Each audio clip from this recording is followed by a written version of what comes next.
Is that ayusin ko lang po muna yung aking PowerPoint.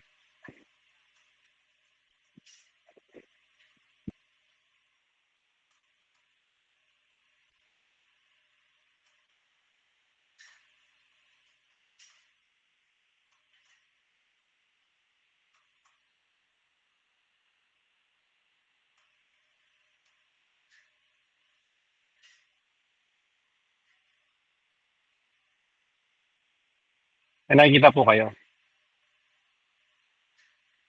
Amen po. Okay, thank you.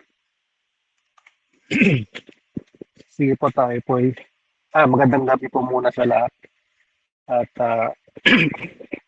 praise God sa mga yung question and answer, sa pag-aawitan, sa pagsamba. Salamat po.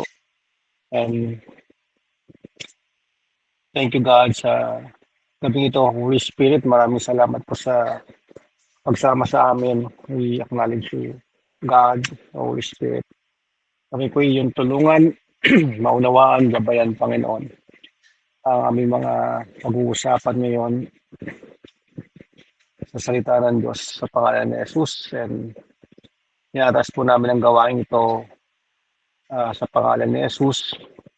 Kasi po ang aming mapapurihan, madakila, O God. And Lord God, I speak, Lord God, ng peace sa bawat isa, shalom sa bawat isa. I rebuke any distractions sa isip, sa puso ninyo, sa bawat isa po sa amin, Panginoon. Maraming salamat po, O God, sa mga anghel na kapalibot sa amin ngayon, sa pangalan ni Jesus. Amen. Ayan, so ating pong pag-uusapan, mensahe, ang title, Unbelief Problem. Ayan, dealing with unbelief. So ano po ba yung unbelief? Sa Tagalog po niyan, kawalan ng pananampalataya, kawalan ng pananalig, hindi paniniwala. Yan po yung unbelief. Sabi po sa Matthew 17:19 to 20. Then came the disciples to Jesus apart and said, Why could not we cast him out?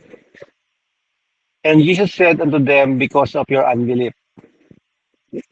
For verily I say unto you, if you have faith as a grain of mustard seed, ye shall say unto this mountain, Remove hence to yonder place, napalipat sa ibang lugar, and it shall remove, and nothing shall be impossible unto you. Ayan po, no? Lahat po tayo Kristiyano dito, no? Lahat po tayo believers na nasa call ngayon.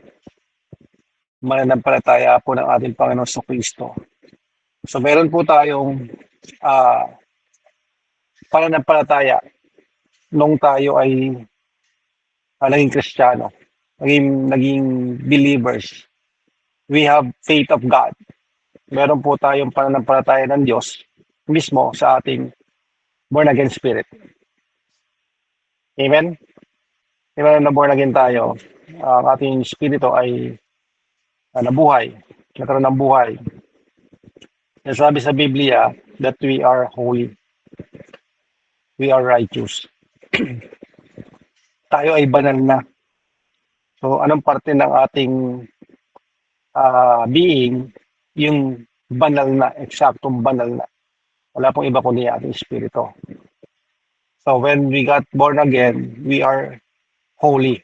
Ang ating nature ay holy. So nung tayo ay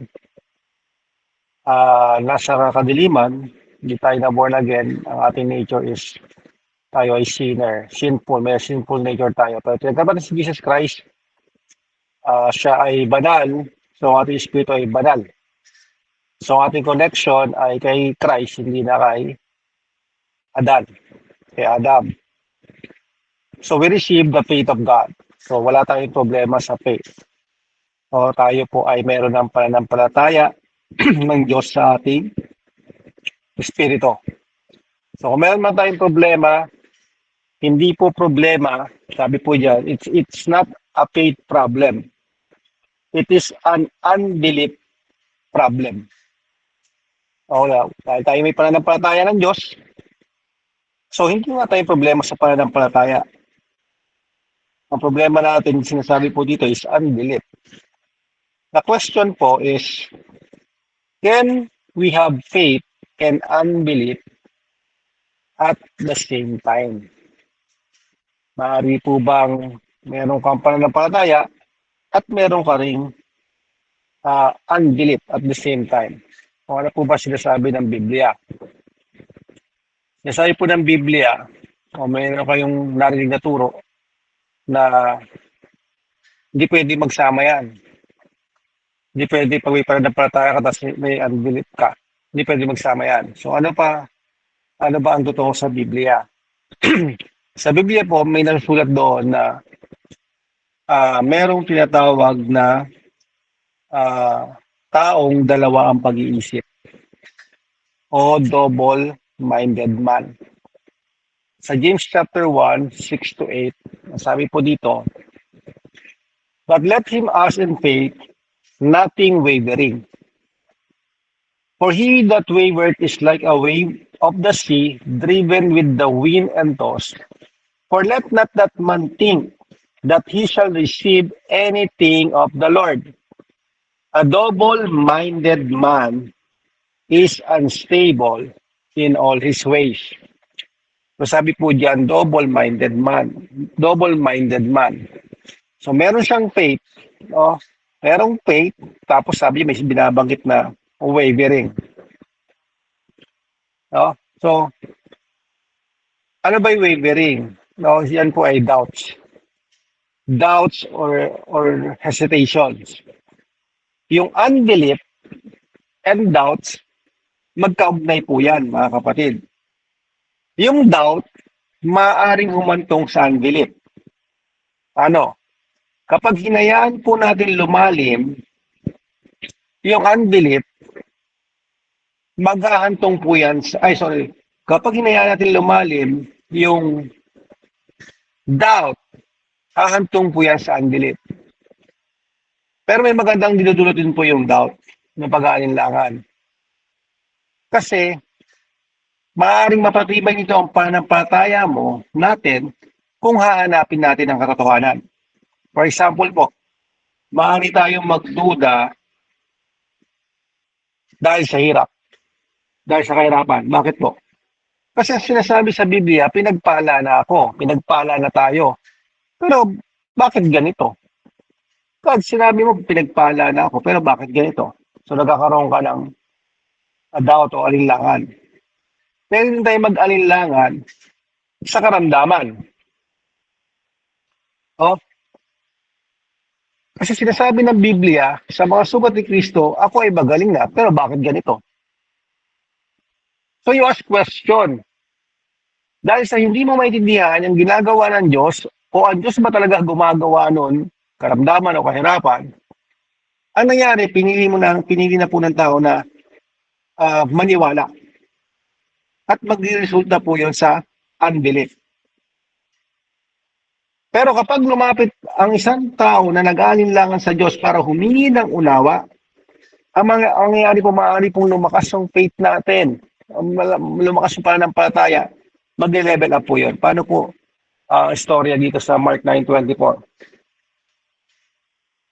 "Immediately, the father of the child cried out and said, I believe." Ang sabi po ng tatay, "Help my unbelief."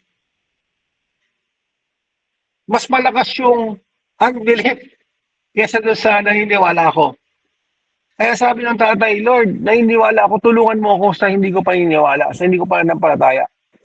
So ang gagawin is kailangan natin, kapag merong alinlangan, may unbelief tayo sa salita ng Diyos, so kayang gawin ng Diyos sa buhay natin, "Help, Lord." Hindi po tatanggihan natin, aalisan natin sikat at hindi tayo maniniwala sa Kanya. Mas lalong wala pong mangyayari. No, kaya ang sabi ito ng tatay, "Help my unbelief." Amen? So, ang unbelief po, hindi ako naniniwala.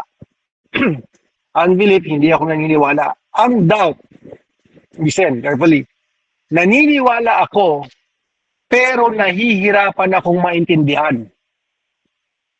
Amen? Ako niyo po yung medyo pagkakaiba nila, pero parehas pong walang marireceive sa Diyos kung hindi po yan maitama. Kaya po, unbelief problem, dealing. Paano natin i-deal yung ating doubt and unbelief kung meron tayo. At sigurado po kung meron tayo.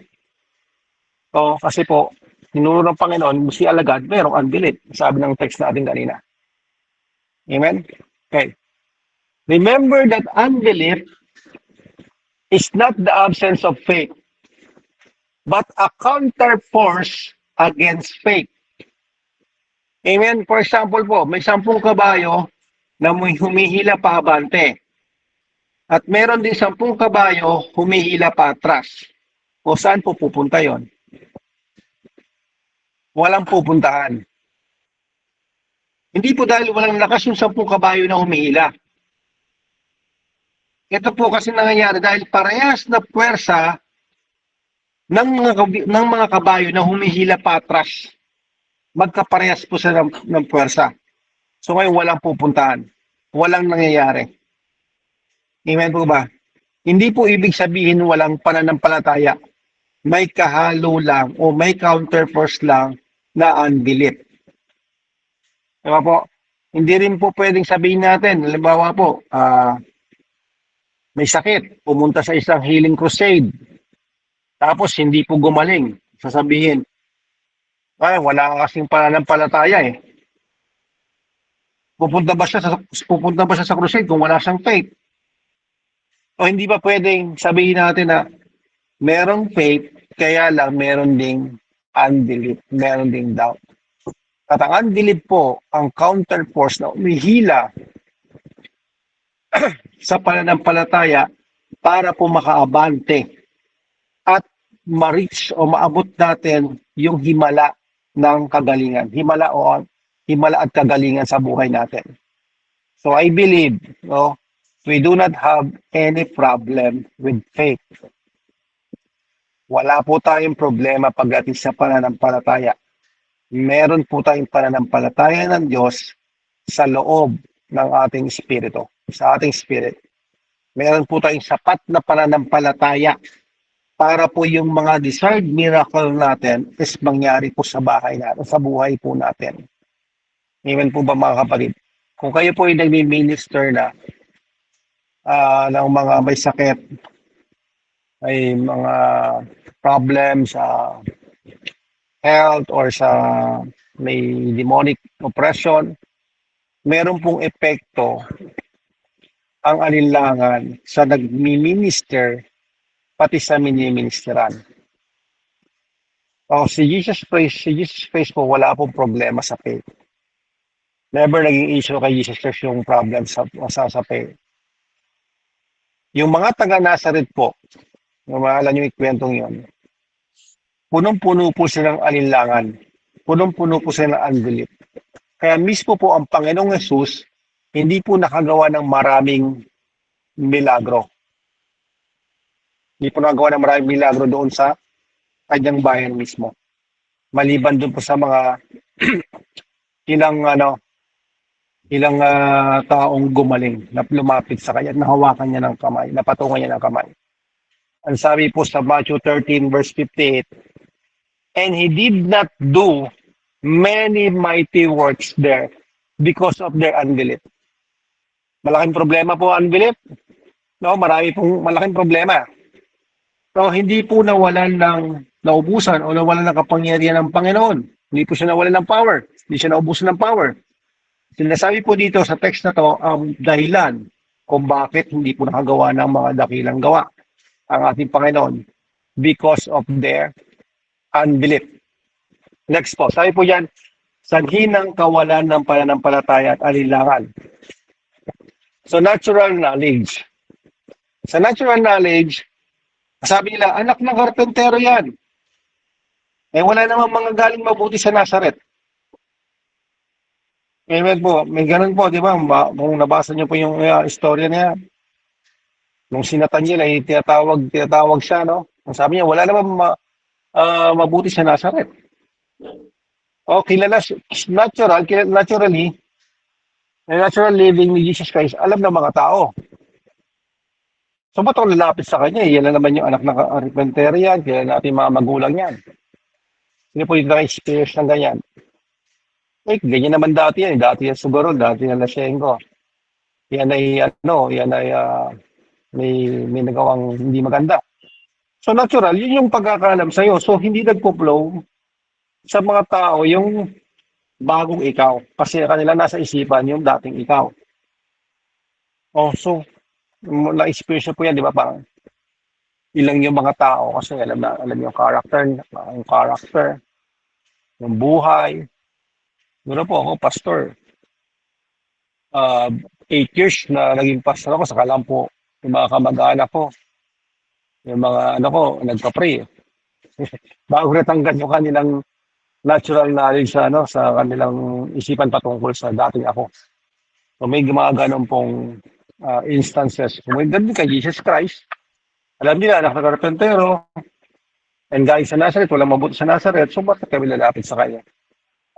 Oh, so isa pa po is, sa natural knowledge po, hindi po siya ideal. Kaya lang, it's just so natural na hindi po yan makakonect sa supernatural. Wala nang pag-asa yan. Ganyan na namamatay niya. Nakakamatay yung cancer. Wala nang lunas diyan. So natural yung thinking. So hindi siya makakonect sa supernatural na kaya niyang abutin na may himala, may kagalingan. Oh. Next po, lack of knowledge. Alam naman natin sa lack of knowledge. Alam ko ang Diyos nagpapagaling. Hindi ko lang alam kung gusto ako ng Diyos pagalingin.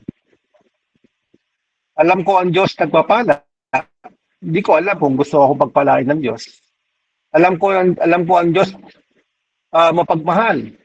Hindi ko lang alam kung gusto ako mahalin ng Diyos. So, bitin, lack of knowledge. Nakakala mo, pag may karamdaman ka, pwedeng galing sa Diyos yan.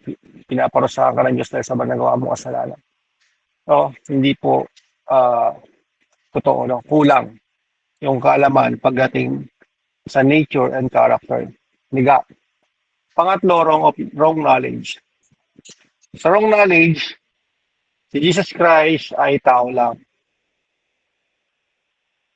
Ang Holy Spirit is not a person, he is a power.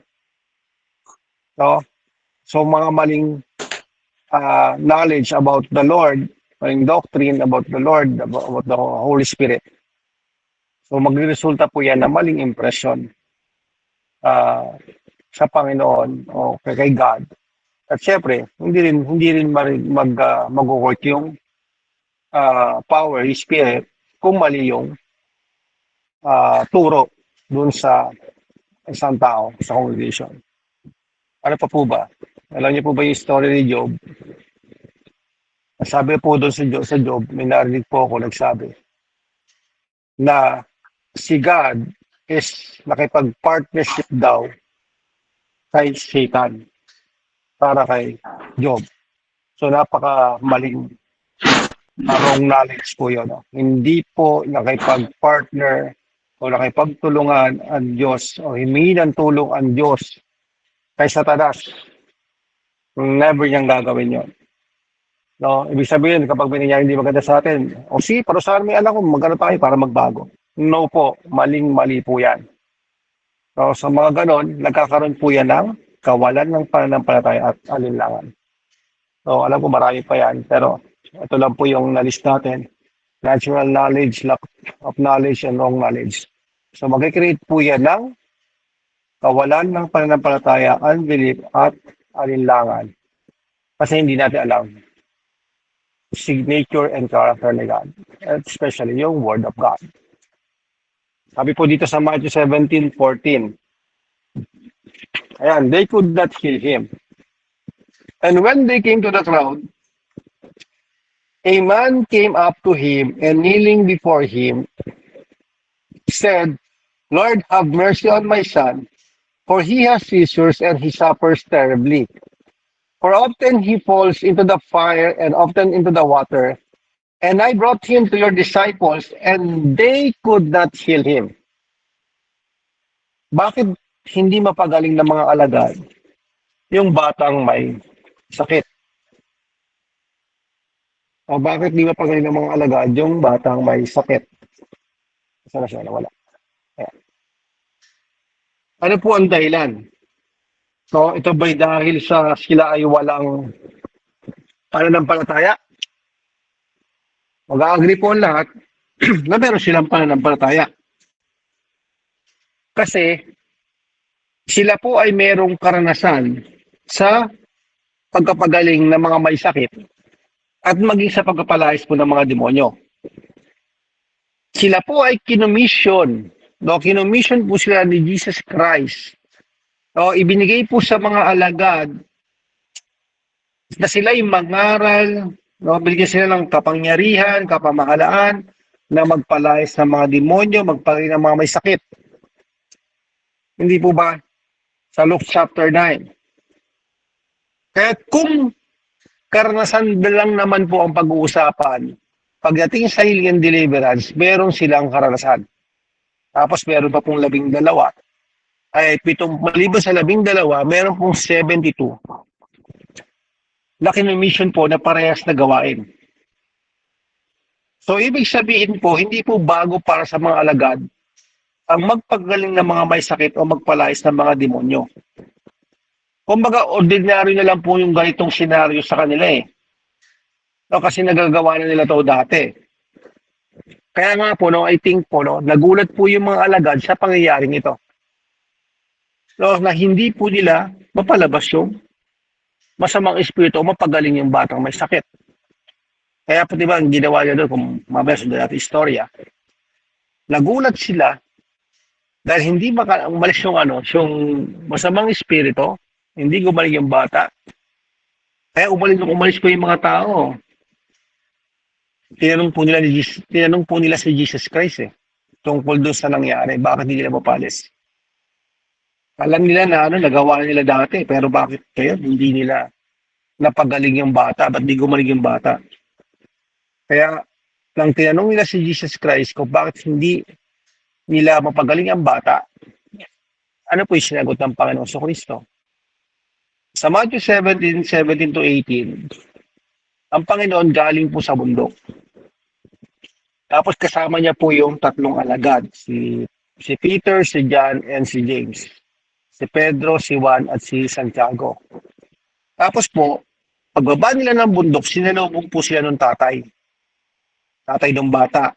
Sinabi niya po yung nangyari. Habang wala ang Panginoong Jesus. So nakiusap po yung tatay na pagalingin yung kanyang anak. At sinabi rin niya, dinala niya na ito sa kanyang mga alagad, pero hindi napagaling. At nung narinig po ng Panginoong Jesus, yung nangyari, ito po yung kanyang naging tugon. Sabi po dito sa Matthew 17:18. Unbelieving and perverse generation. At sumagot si Jesus at sinabi, o lahing walang pananampalataya at taksil, hanggang kailan titisin ko kayo, dalhin ninyo siya rito sa akin. Sa verse 18, at pinagwikaan siya ni Jesus at ang demonyo ay lumabas sa kanya. At ang batay gumaling mula ng oras din yun. Amen po ba? Gumaling yung bata ng oras din yun nung sinaway ng Panginoong Jesus ang demonyo. So matapos pong pagalingin ni Jesus Christ ang bata, nung wala na po mga tao, nakaalis na po yung mga tao, lumapit po yung kanyang mga alagad. Tinanong siya, bakit hindi namin mapagaling ang bata? Sabi po ng Panginoon sa verse 19, sabi po ng mga alagad, then came the disciples to Jesus apart and said, why could not we cast him out? Bakit baga hindi namin napalabas yaon? Naging malaki pong bagay, naging malaking issue para sa mga alagad yung pangyayaring yun. Hindi nila mapalampas po yun. Kailangan natin malaman bakit hindi natin napaalis yung masamang espiritu, hindi gumaling yung bata.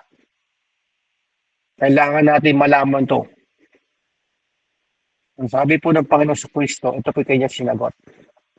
Ang sinagot ng Panginoon sa verse 20, and Jesus said unto them, because of your unbelief. So may faith yung mga alagad, may unbelief yung mga alagad, because of your unbelief, masabi ng Panginoon sa Kristo. Amen? So ang tugon ng Panginoon, because of your unbelief. Hindi po sinabi ng Panginoon, because of your lack of faith. Hindi po sinabi ng Panginoon, because of your little faith. Amen? NIV version. Sa NIV version, ang pagkakasalin po dyan, because you have so little faith. Yung mga gumagamit po ng NIV. Ang nakasulat po is, because you have so little faith. So hindi po ako sumasang-ayon sa salin ng NIV sa pagkakataong ito. Kaya nga po, King James Version ang nariyan. Kasi po, ang unbelief ay hindi katumbas ng little faith. Ang unbelief ay hindi katumbas ng little faith. May faith pa rin yun little nga lang. Pero lilinawin po natin itong mga little faith na yan, yung great faith na yan, maya. So, pay attention mga kapatid. Ang unbelief ay hindi katumbas ng little faith. Okay? Ang issue po dito ay hindi sukat ng pananampalataya. Pag little, di ba, measure yan sukat yan. So, ang issue hindi po sukat ng pananampalataya. Ang issue is sukat ng unbelief. Ang tunay na issue ay hindi faith, kundi unbelief. Sabi ko kanina, meron tayong pananampalataya ng Diyos. Tayo na born again. Meron tayong pananampalataya ng Diyos. We have the same kind ng pananampalataya. And also, we have same measure ng pananampalataya. Ay kung meron pananampalataya si sister, si brother, ako naman meron din pananampalataya. Pero bakit siya blessed, ako hindi? Bakit siya nalagpasan niya to, ako hindi? Pareha siya may pananampalataya. Ang issue nga po is hindi faith. Ang issue is yung measure ng unbelief mo. Yung measure ng doubt mo. Pare-pares tayo ng measure ng pananampalataya. Pero iba-iba tayo ng measure ng pag-aalinlangan. Iba-iba tayo ng measure na unbelief. Merong faith yung mga alagad. Nagawa na nga nila ng mga nakaraan magpalas ng demonyo. So kaya nga po nabigla sila. Hindi gumaling yung bata. Ay meron silang faith. Magpapalayas ba sila? At yun, magpapalayas ba sila kung wala sila pananampalataya? Sinabi na lang, magpalayas kayo. So ginawa nila, hindi umalis. Ang hindi nila alam, meron silang faith and meron din silang unbelief lang sabay. Ngayon, sabi ng Panginoon, because of your unbelief. So hindi po issue ang sukat ng pananampalataya nung time na yon. Bakit po hindi issue yung sukat ng pananampalataya? Amen? Ang sabi po sa verse 20, sa Matthew 17 verse 20, ito pong verse na yan. Ang sabi, tatagaluin ko po, kung meron kayong pananampalataya na kasing laki ng butil ng binhi ng mustasa, ay walang hindi maaaring mangyari. Amen. Kapatid, kung ang issue ay sukat ng malaking faith, kung ang sabi, little faith ang sabi ng NIV, little faith. Kung ang issue ay sukat ng malaking faith, bakit ang ginamit ni Jesus na halimbawa ay ang pinakamaliit na butil ng binhi ng mustasa? Yung mustard seed, siya po ang smallest seed. Siya po yung sa kapamakuha ng mas maliit pa doon sa pinakamaliit. Wala na. So size does not matter sa topic na to. Ang tunay na issue dito ay hindi sukat ng pananampalataya, kundi yung expression ng pananampalataya.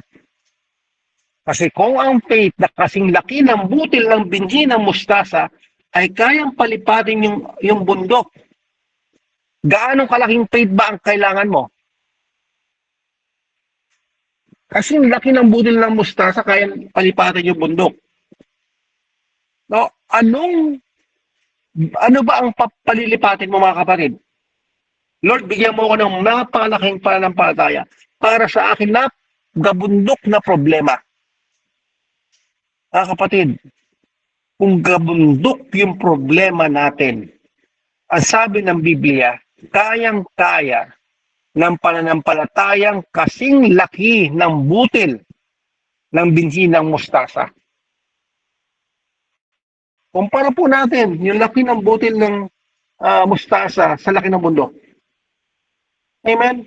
So ang kailangan po natin ay hindi malaking pananampalataya, kundi purong pananampalataya.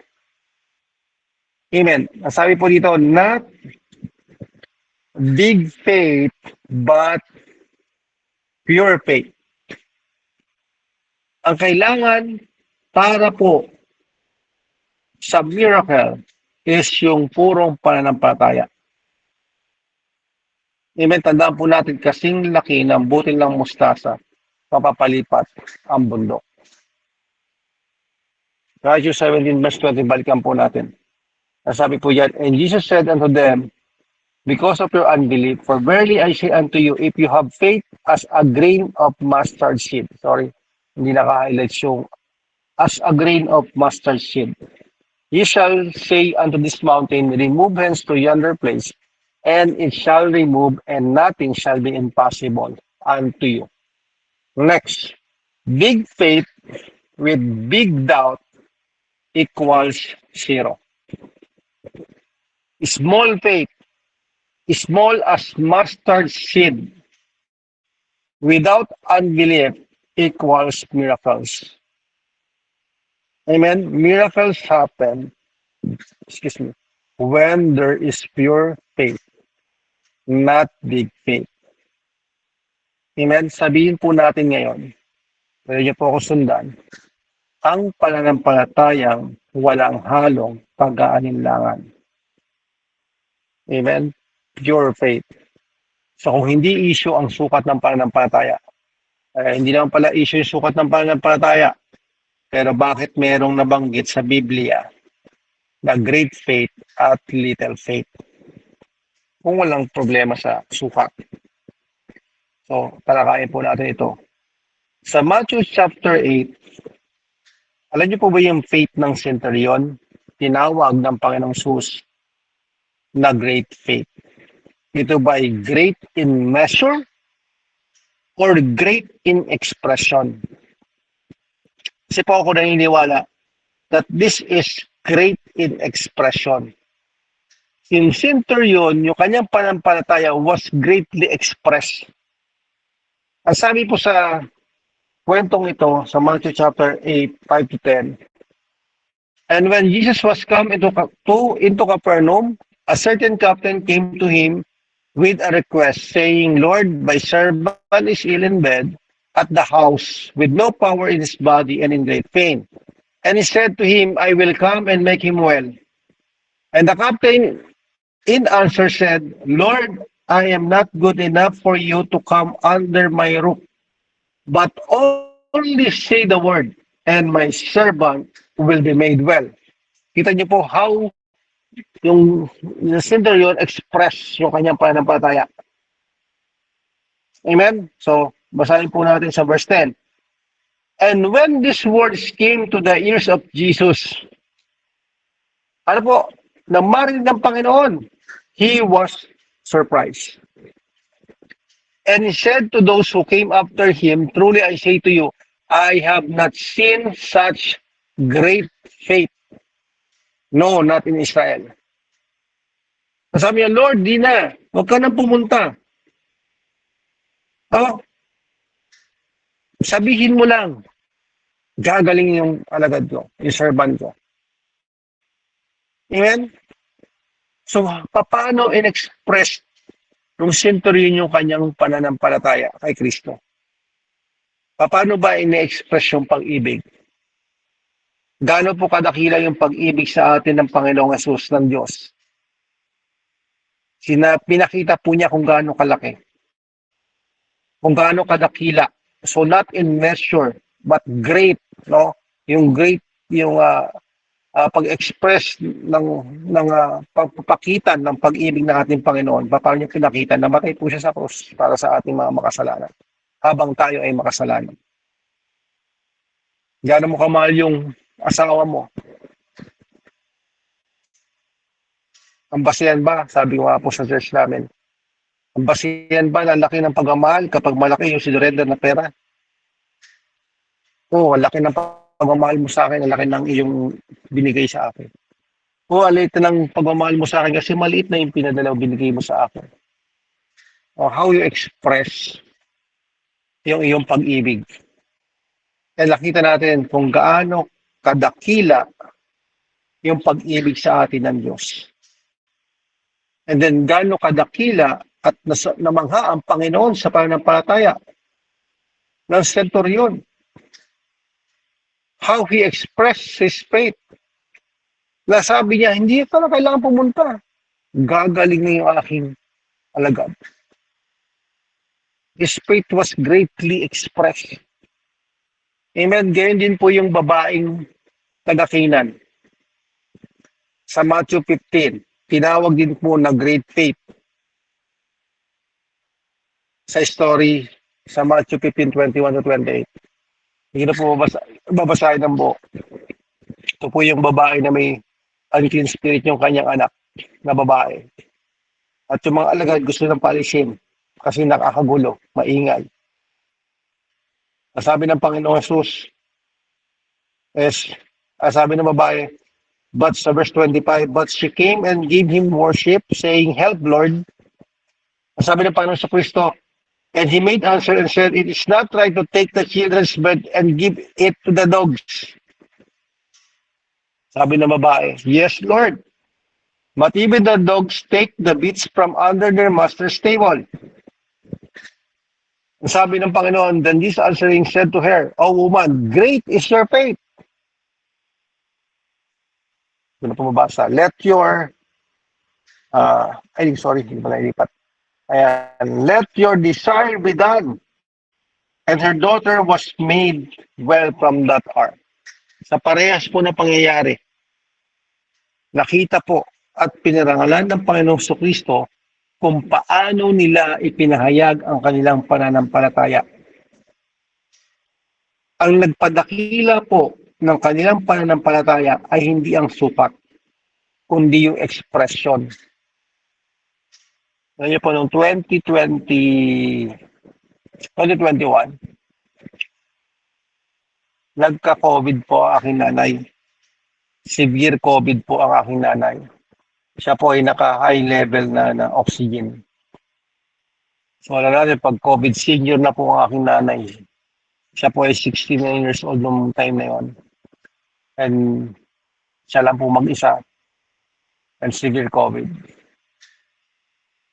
Alam niyo po ang ginawa ko, paano ba i-express ang aking pananampalataya sa Diyos? So alam ko po sa Biblia na ang buhay ng tao ay tatagal hanggang 70 and 120. Ang nanay ko po, 69 pa lang. September, nangyari po yon, November 1, 70 ang nanay. So, September, October, meron pa akong isang buwan. Isang buwan may get na ang nanay ko bago mag-70. So, sabi ko kay Lord, tumayo po ako alas 12 ng madaling araw. Sabi ko, God, Father, ito po ang iyong salita. Wala pa pong 70 ang nanay ko. Ang sabi mo po, ang buhay ng tao aabot ng 70 and 120. Ang nanay ko po, God, 69 pa lang. Hindi po ako pumapayag na mamamatay ang aking nanay. Sinasabay ko ang espiritu ng kamatayan, karamdaman sa kanyang katawan. Sa pangalan ni Jesus. Alas 12 po ng madaling araw. Why 12? Para may weight. Sometimes wala nang weight yung ginagawa natin sa Panginoon. Parang okay lang, magaan lang, atin lang ako, mag-pray lang ako, okay lang. Wala na po. So ito pong mga ginawa ng mga nabanggit natin na character, there's weight sa kanilang mga ginawa. Merong lumuhod sa salo ng mumu. Merong Roman na soldier na magpapakumbaba para mapagaling yung kanyang servant. So may mga weight po yung mga ginawa nila. Just to prove to God, alam naman natin nakikita ng Diyos yan, but just to prove to God that they are sincere, that they know their faith. Na tinatayuan nila yung pananampalataya kasi ito yung pagkakilala nila, pagkaalam nila sa kay Kristo, sa salita ng Diyos. Sana ganoon din tayo. Gaano natin kadakila i-express yung ating pananampalataya. May umulan nga lang. Nga, lakas ng ulan, di na ako maghisimba. Diba mga kapatid? So sometimes nagkakaroon tayo ng, alam mo yun, parang laylo-laylo, hinay-hinay lang. Parang okay lang, mapagmahalan ng Diyos. Yes, alam naman natin mapagmahalan ng Diyos. So we need to stand in faith and express it great. No? Kung yung gawin natin. Amen po mga kapatid. Meron din po sinabi ang Panginoong Jesus kay Simon Peter, nang siya'y lumubog sa tubig. Kung meron po binanggit ng Panginoon great faith, may binanggit po siyang you of little faith.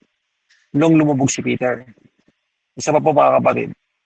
Alam niyo po itong dalawang karakter na to? Itong Roman, saka isang yung babae. Parehas po silang hentil. Hindi po sila covenant people. So imagine kung gaano kadakila yung kanilang pananampalataya. They are not covenant people. They don't know the word of God. They don't know God. Pero ganun nila i-express yung kanilang pananampalataya. Hindi po dapat mas malaki ang mapakita ng pananampalataya, ma-express na pananampalataya doon sa mga taong kabilang sa bayan ng Diyos. Pero sabi ng Panginoon sa Kristo, wala akong nakitang ganitong pagklaseng pananampalataya. Great in faith tong taong to. Oh, gano'n mo, not-covenant people. Grabe pananampalataya. Sometimes sa atin, believers tayo, nasa albularyo tayo. Believers tayo, nasa pamahiin tayo. Believers tayo kung, sa mga, mas in tayo sa gamot. Mas go tayo sa gamot.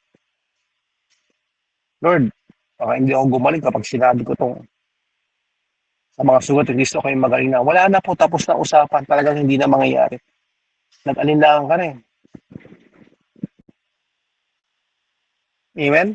Ayan, balik tayo kay Peter. So si Peter po lumubog sa tubig at sinabi ng Panginoon Jesus, you of little faith. Matthew 14 verse 31. Jesus immediately reached out his hand and took hold of him, saying to him, "Oh, you of little faith, why did you doubt?" Yung little faith po ni Peter na binanggit ni Jesus Christ, yun po ay hindi little in measure. Little ang pananampalataya mo, kaya ka lumubog. Bakit po? Bakit po hindi little in measure yan? Kasi naman po, sa 12 alagad, o 12 kung 12 man yung nakalulan sa bangka, si Peter lang po ang merong faith na makalakad sa ibabaw ng tubig. Listen, ang paglubog ni Peter ay hindi dahil maliit ang kanyang pananampalataya. Why? Kasi po yung maliit niyang pananampalataya ang nagpalakad sa kanya sa ibabaw ng tubig. So yung little faith ni Peter, hindi po maliit na sukat ng pananampalataya, kundi little expression. Bakit po little expression? May expression ba yung sarili mo kung may nakikita kang balakid? Ito po nangyari. Nang maramdaman niya ang hangin, nakita niya ang alon, natakot po siya at nag-alinlangan. So dadaig po ng pakiramdam ang kanyang pananampalataya. Kaya hindi po na-release ng gusto at tama yung kanyang pananampalataya.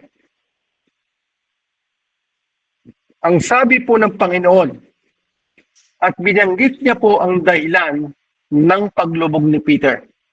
Hindi po kawalan ng pananampalataya at hindi rin maliit na pananampalataya, kundi pag-aalinlangan. Why did you doubt? So ang doubt ang nagpalubog sa kanya at hindi ang little faith.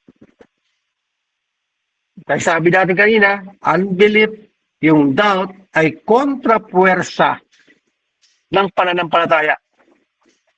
So kapag may doubt ka, may unbelief ka, napaparalyze po ang faith. Hindi po ito ma-express ng maayos. Diba, pag kinakabahan ka, natatakot ka, hindi mo ma-express yung sarili mo, hindi ka makapagsalita. Hindi mo masabi na mahal kita. Kinakabahan, natatakot. O hindi mo ma-express yung gusto mo kasi meron kang mag-alinlangan, meron kang takot.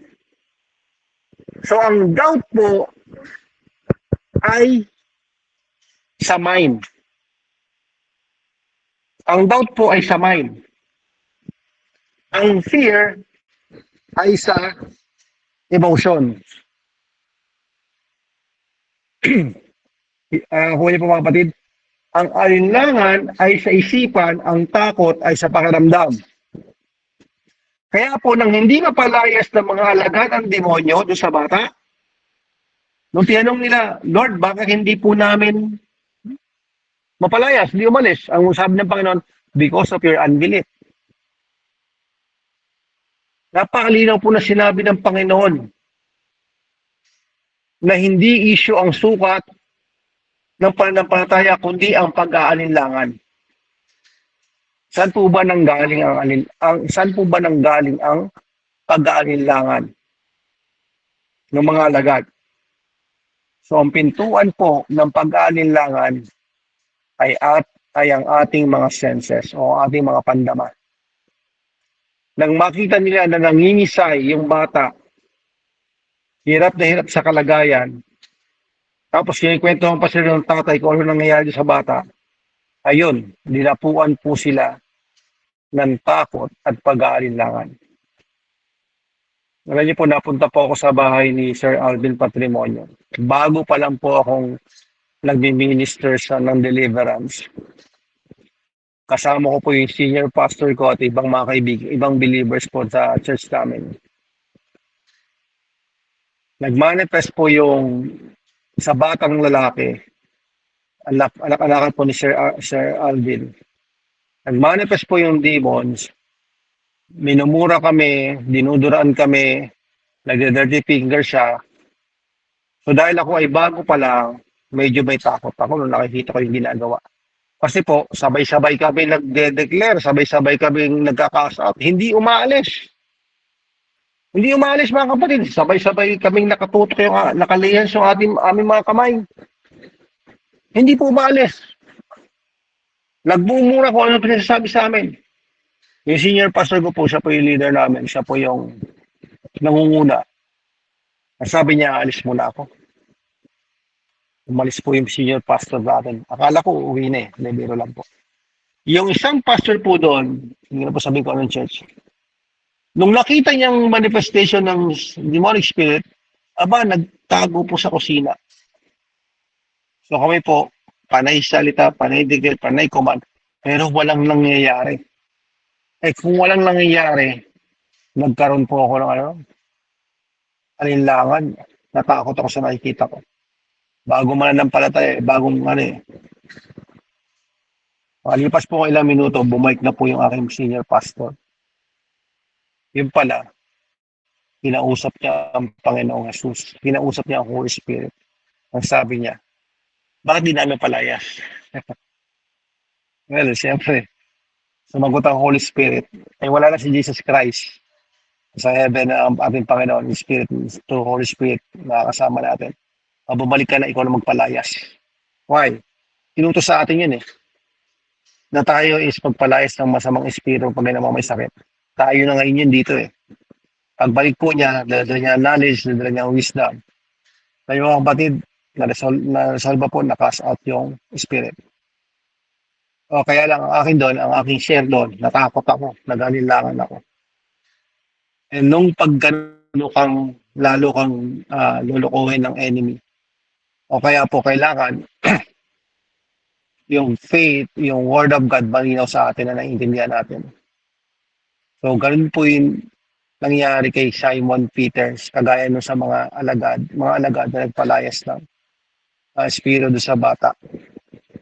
Nang maramdaman po ni Peter yung hangin, makita yung alon, natakot po siya at nag-alinlangan. Sabi po diyan sa Matthew 14:28-30. And Peter answered him, Lord, if it is you, command me to come to you on the water. He said, come. So sabi ng Panginoon, may salita pong binitawan ng Panginoon Jesus, come. So Peter got out of the boat and walked on the water and came to Jesus. Wow, amen. No? But when he saw, but when he saw the wind, so ating senses, ang siyang enter, padaanan ng pintuan ng kanilangan, ating senses. So nung makita niya siya ay natakot, naramdaman niya, emotion. Anong nangyari? And beginning to sink, he cried out, Lord, save me. Ang sabi ng Panginoon Jesus, you of little faith, why did you doubt? Ang takot ay expression lang ng pag-aalinlangan. Yung pag-aalinlangan ni Peter, nanggaling po ng maramdaman niya at nakita ang alon. So habang nakapokus lang siya sa Panginoong Yesus, kampante siya naglalakad sa ibabaw ng tubig. Pero nung nawala ang kanyang atensyon sa Panginoong Yesus at natuon sa hangin at alon, siya'y lumubog. Kaya nga pag natuon ang isipan natin sa mundo, natuon ang isipan natin sa problema, lulubog po tayo. Babagsak po tayo. Pero makakaahon ba? Yes po. Inahon niya ng Panginoon si Peter. Tayo pa kaya? Amen? Ang sabi ng Panginoong Jesus, bakit ka nag-alinlangan? Bakit mo higit na pinaniwalaan yung iyong, nung maramdaman mo yung hangin? Nung nakita mo ang alon, kaysa sinabi ko sa iyo, halika. Bakit mas pinaniwalaan mo yung sinabi ng doktor na hindi ka nagagaling kaysa sinabi ko sa iyo magaling ka na? Kaya imagine na dito sa karapan si Jesus Christ, and then mas pinaniniwalaan natin sinabi ng doktor, mas pinaniniwalaan natin opinion ng nararamdaman natin ng ibang tao kaysa sa opinion ng ating Panginoon. Kaya sabi niya, di ba may sinabi ko sa iyo halika, bakit hindi ka nag-focus sa salita na yon? Bakit nag-focus sa pangaramdam mo? Bakit hindi ka maniwala na magaling ka na kung may nararamdaman ka man? Remember, mga kapatid, sight, feeling, and reason are never compatible with faith. Sight, feeling, and reason are never compatible with faith. Natural yan. Ang faith is spiritual. Faith is spirit. Amen? You have to intentionally disable your sight, your feeling, and your vision to be able to walk in true faith. Kailangan mo gustuhin, Lord. Di-disable ko aking paningin. Nakawalang laman ng rep, walang grocery. Sasabihin ko ba pinagpala ko? Yes, you are blessed and highly favored. Oh Lord, masakit pa itong ganito ko eh. Ito'y pakiramdam ko. Sabi ng katawan ko, Lord, may sakit pa ako. Anak, ang sabi ko sa iyo, magaling ka na. We are marami po tayong reason. And kapag dinala mo kay God yan, yung mga reason na yan, hindi po yan ang magtatagumpay. Yung arguments natin na yan, Lord, kasi may nararamdaman ako, kasi wala akong ganito, wala akong hawak na ganito, hindi po yung tatanggapin ng Panginoon kasi hindi po pananampalataya yan. Alam niyo po ang pananampalataya? Pasasalamat. Lord, salamat, pinagaling mo na ako. Lord, salamat, pinagpala mo na ako. Lord, salamat, pinalaya mo na ako.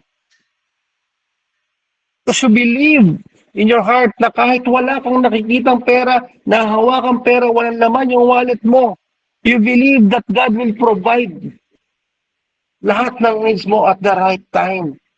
Sa tamang oras, hindi sobra, hindi pa atras, laging sakto. Amen. Sabi po sa 2 Corinthians 5:7, for we walk by faith and not by sight. So nang makita ng mga alagad, yung pangingisay, paghihirap ng bata, nako, dinapuan ko ng takot. Sino po dito nanginginig, tumaas ang BP, ako po, baka ma-emergency na ako, baka ganyan.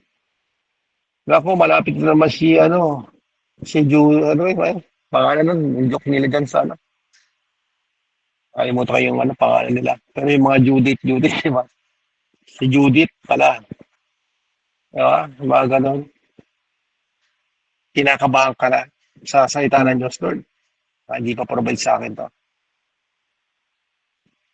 Dinapuan po ng takot, dinapuan po ng pag-alinlangan, hindi po nakakilos ang pananampalataya. Excuse me. Ito po yung dahilan kung bakit ang marami sa atin nahihirapan may exercise ang kanilang pananampalataya. Bakit po? Kapag nabasa na po yung medical report, nakita nila yung lumalalang kalagayan na sakit. Naku Lord, may kalaban yung Naku. May nakitang report and then may report si God. Ikaw yung nasa gitna. Sino ang pipiliin mo? Sino ang sasangayunan mo? Alam niyo po, mas madali para sa isang tao na maniwala na siya'y magaling na sa kanyang karamdaman pag siya'y pinag-pray kung hindi niya alam yung detalye na kanyang sakit. Tama? Hindi ko alam eh. Masakit nung likod ko, masakit lang naman. Nung pinag-pray ako, hindi ko alam kung anong klase sakit to. Madaling akong maniwala na magaling na ako. Alam niyo po mga kapatid, pag ito ginangyari, kapag nalaman, yung sakit pala ay cancer sa buto. Stage 3. Bilang na ang araw. Alam niyo po mga kapatid, napakahirap ng manampalataya para sa kagalingan. Hindi po dahil walang pananampalataya, kundi nag-alinlangan, dumapo na yung takot. Sinabi na po, nakakatakot yung sakit mo, wala nakaligtas yan. Ang dami na po narinig na sa mga tao, sa pamilya mo. Kaya nga, for example, may isang anak na nalaman yung kanyang sakit. And then sinabi sa magulang niya, ano po yung initial response? Naku anak, iiyak yan, mag-aari yan. Iiyak yan, matatakot yan, maramdaman mo rin yun. Maawa, maramdaman mo rin yun. Pero kung ikaw ay anak ng Diyos, at kung may karamdaman ka man, at ang una mong nilapitan ay ang Diyos, panatag, payapa, maramdaman mo. Ay sasabihin niya, anak, pinagaling na yan ang anak ko. Pinagaling na yan kapatid mo, ng Panginoon sa Kristo. Yun yung marinig natin kay Father God. Yun yung marinig natin kay Holy Spirit. Amen po mga kapatid. Hindi po ako hindi po ako kontra sa hindi po ako kontra na malaman ng tao yung kanyang sakit. Okay lang po magpa-doktor yan, malaman. Pero sana mga kapatid, may sapat tayong kaalaman na kahit gaano man kalubha, ang sakit na yan, pinagaling na tayo ng Panginoong Yesus. Oh yes, may nakita ng doktor na findings. Ito yung sakit na nalaman. Pero sana alam natin, higit doon, na pinagaling na tayo sa pamamagitan ng mga sugat ng Panginoong Kristo. We need to speak. We need ng kapayapaan sa ating pananampalataya. Huwag mag-alinlangan, huwag matakot, huwag tumingin sa nakikita ng iyong mata, nararamdaman ng iyong katawan, o anumang kinakatwiran ng iyong isipan. Kasi ang sabi lang ng Panginoon, tumingin ka lang sa salita ko. Amen? Lahat po ito mangyayari lang sa mga naniniwala. Hallelujah. Amen po ba mga kapatid? So, pinaliwanag din po ng Panginoong Hesus sa kanyang mga alagad yung kahalagaan ng pananalangin at pag-aayuno para labanan ang pag-aalinlangan. Sabi po sa Matthew 17 verse 21. O last 3 slide na lang po. Anong oras na po ba? Okay. Sa Matthew 17 verse 21, but this kind does not come out except by prayer and fasting. Ayan. So meron tayong konting discussion dito. But this kind does not come out except by prayer and fasting. Ano po yung tinutukoy dyan na this kind? Sa traditional na turo po, ang this kind daw po dyan ay tumutukoy sa sakit ng bata. O doon sa masamang espiritu. Sinasabi daw po ng Panginoong Hesus, ang ganitong uri ng sakit ay hindi umaalis maliban lang sa panalangin at pag-aayuno. Okay, discussion natin. Arguments natin. Ang tinutukoy po dito na this kind ay hindi ang sakit ng bata. Ang tinutukoy po dyan is unbelief. Kasi ito po yung subject.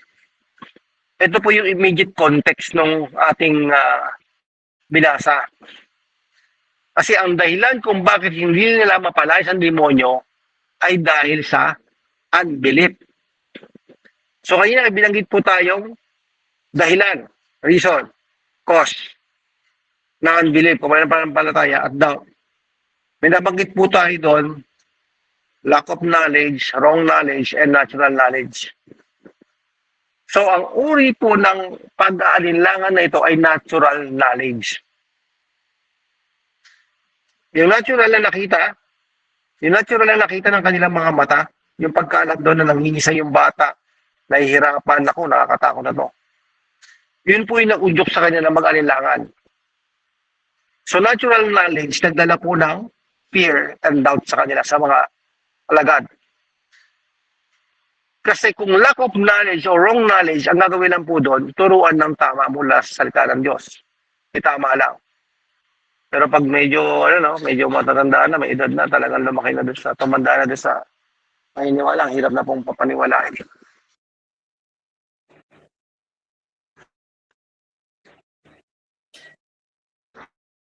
Hello, narinig po ako. Hello? Malinaw po. Okay. Nalagyan kasi Malinaw. yung aking yan. Sige po. Ayan. Pero kapag natural knowledge po, ang dahilan ng takot at pag-aalinlangan, kailangan po ng prayer and fasting.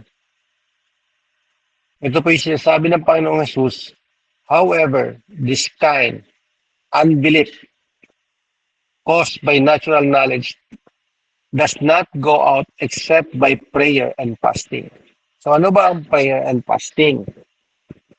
So ang prayer and fasting, ito po'y pagtigil sa natural na hilig natin na laman. Hindi lang po sa pagkain. Kasi ngayon, talagang ang dapat po tanggalin ngayon sa atin, yung social media, no?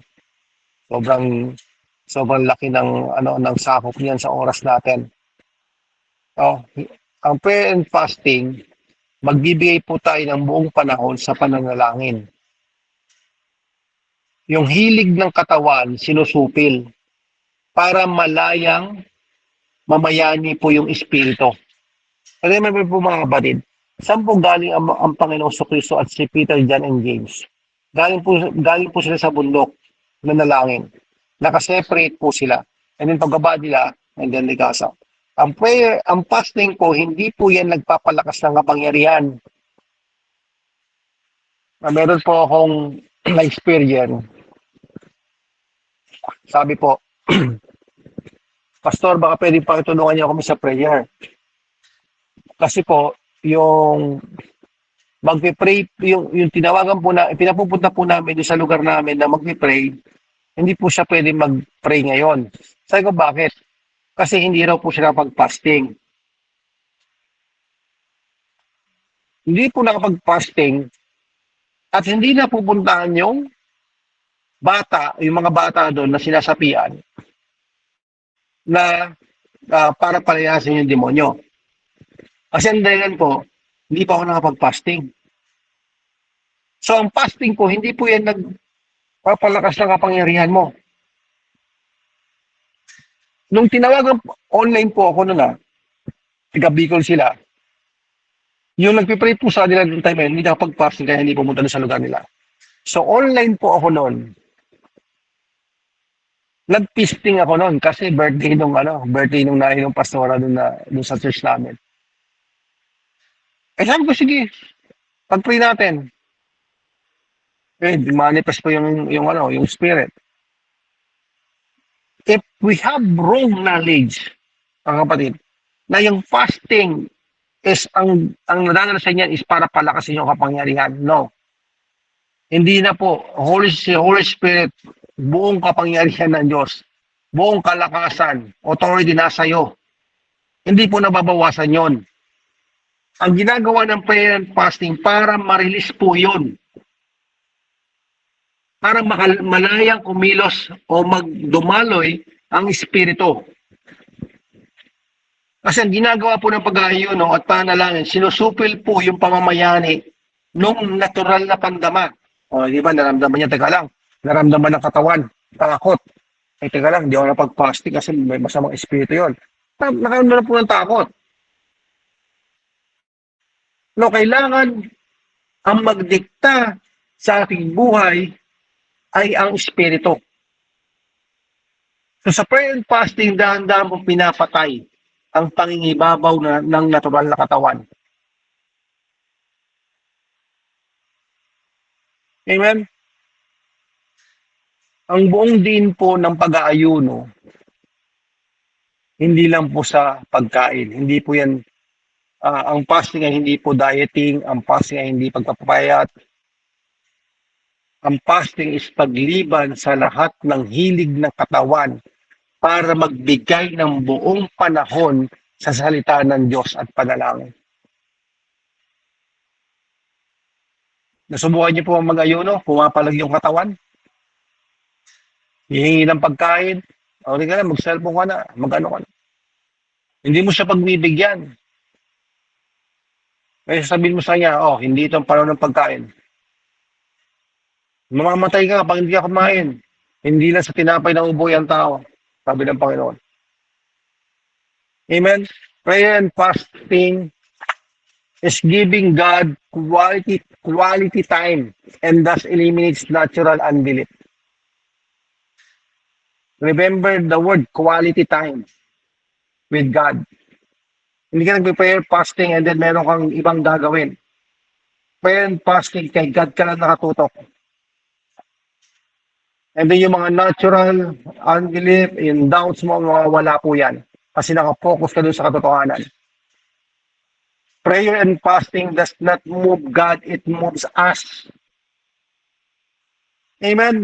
Buo na. No? Ang banal na espiritu, ay hindi po yan dagdag bawas. Buo po yan. 100% hindi na mabawasan. Wala ang kapangyarihan.